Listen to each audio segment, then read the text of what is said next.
আসসালামু আলাইকুম। একাদশ এবং দ্বাদশ শ্রেণীর সুপ্রিয় শিক্ষার্থীবৃন্দ, আশা করছি তোমরা সকলে ভালো আছো। তোমাদের বাংলা প্রথম বইয়ে নতুন করে সংযুক্ত হওয়া একটি প্রবন্ধ হলো সাহিত্য খেলা।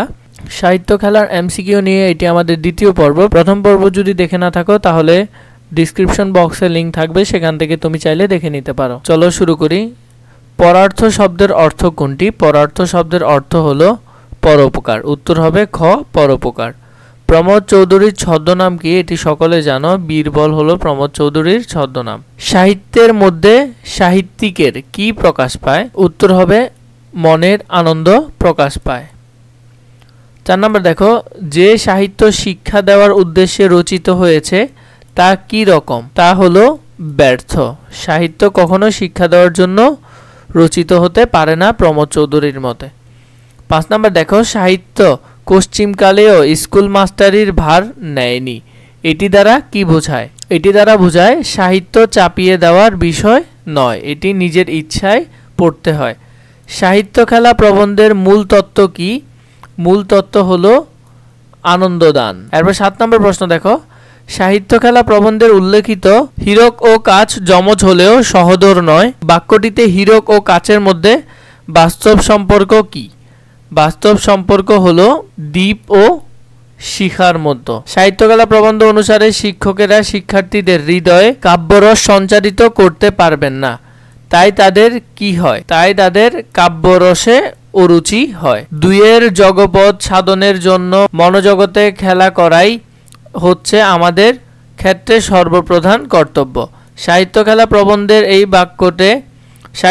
প্রবন্ধের এই বাক্যে উল্লেখিত 2টি বিষয় হলো, উত্তর হবে ঘ, স্বার্থ ও পরার্থ। প্রমোদ চৌধুরীর মতে মর্ত্যবাসীর পক্ষে কোথায় গমন করাটা নিন্দনীয়? উত্তর হবে খ, রসাতলে গমন করা।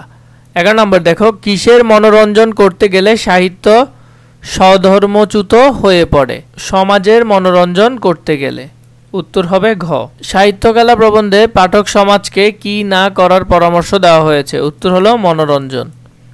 13 নম্বর দেখো, তাদের হাতে এক করতে আর হয় না কাদের সম্পর্কে এই কথা বলা হয়েছে? স্বনামধন্য শিল্পীদের সম্পর্কে। 14 নম্বর দেখো, কেননা তারাই হচ্ছেন যথার্থ সামাজিক জীব। সাহিত্যকলা প্রবন্ধে কাদের সম্পর্কে এই কথা বলা হয়েছে? এখানে লেখকদের সম্পর্কে এই কথা বলা হয়েছে। 15 নম্বর দেখো, সাহিত্যকলা প্রবন্ধে লেখকরা যথার্থ সামাজিক জীব কোন অর্থে? উত্তর হবে ব্যঙ্গার্থে। 16 নম্বর দেখো, কুশীলব শব্দের অর্থ কি? কুশীলব শব্দের অর্থ হলো অনুভূতি। 18 নম্বর দেখো, বাংলা গদ্য চলিত রীতি ব্যবহারের প্রবক্তাকে?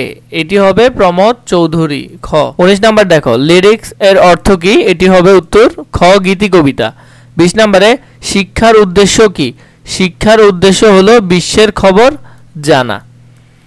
এছাড়া যদি তোমাদের আরও এমসিকিউ প্রয়োজন হয় বা সৃজনশীল প্রশ্ন প্রয়োজন হয় বা সংক্ষিপ্ত প্রশ্ন প্রয়োজন হয়, আমাকে কমেন্ট করে জানাবে, আমি তোমাদের জন্য সেটি রেডি করব। এছাড়া ডিসক্রিপশন বক্সে আমাদের ওয়েবসাইট লিংক থাকবে, সেখানে আরও বিভিন্ন ধরনের এমসিকিউ সৃজনশীল প্রশ্ন তোমরা পেয়ে যাবে।